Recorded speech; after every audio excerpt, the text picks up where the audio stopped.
Once upon a time in a faraway land in Ethiopia, there lived a kind and beautiful woman named Seble. She had recently married a good man, but he had a young son from a previous marriage who did not like her.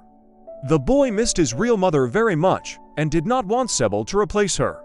No matter what Seble did, the boy did not accept her. Whenever Seble cooked, he refused to eat. Whenever she smiled at him, he turned away. And sometimes in anger, he would shout, "You are not my real mother." Seble's heart was heavy.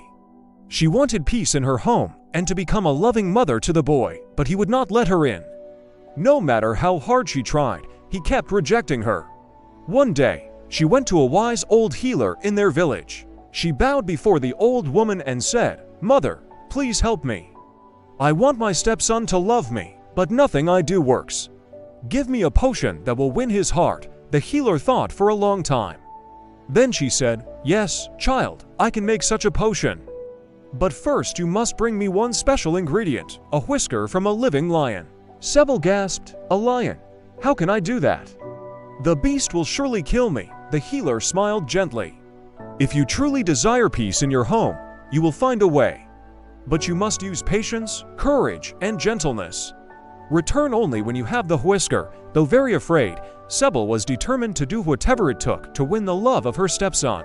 So the next day, she got up early, cooked a piece of meat, and carried it to the forest where the lion lived.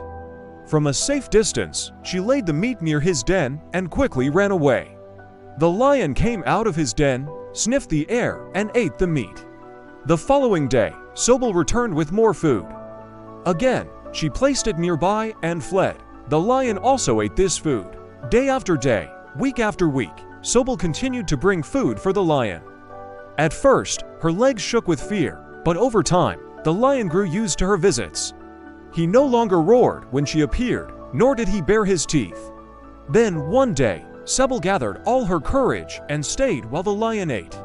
Her heart pounded in her chest, but she stood still until the lion finished. And when he looked away for a moment, she slowly reached forward and plucked a single whisker from his mighty face. The lion did not harm her. Instead, he watched her curiously as she ran back home, clutching the whisker in her hand. Seble joyfully went to the old healer and said, "Here it is. Now, please make the potion so my stepson will love me." The healer took the whisker, studied it carefully, and then tossed it into the fire. Seble gasped, "What have you done?" "I risked my life for that whisker." The old woman smiled. "Seble, you do not need a potion. You already hold the secret in your heart.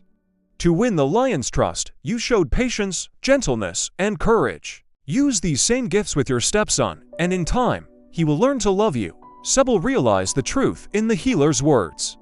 She returned home, and from that day forward, she no longer forced her love onto her stepson. She stopped rushing him or demanding that he call her mother.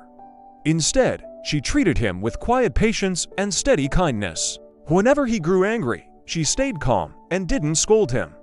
When he refused the food she prepared, she continued to cook for him lovingly. Slowly, the boy began to soften, little by little. One day he accepted a meal she cooked. Another day, he answered her kindly. Then one day he even smiled at her, and in time, he came to call her mother. And they all lived happily ever after. The end. Moral of the story: love takes time, patience, and gentleness. Healing broken relationships requires courage and understanding, not force. If kindness can tame a lion, it can surely soften a human heart.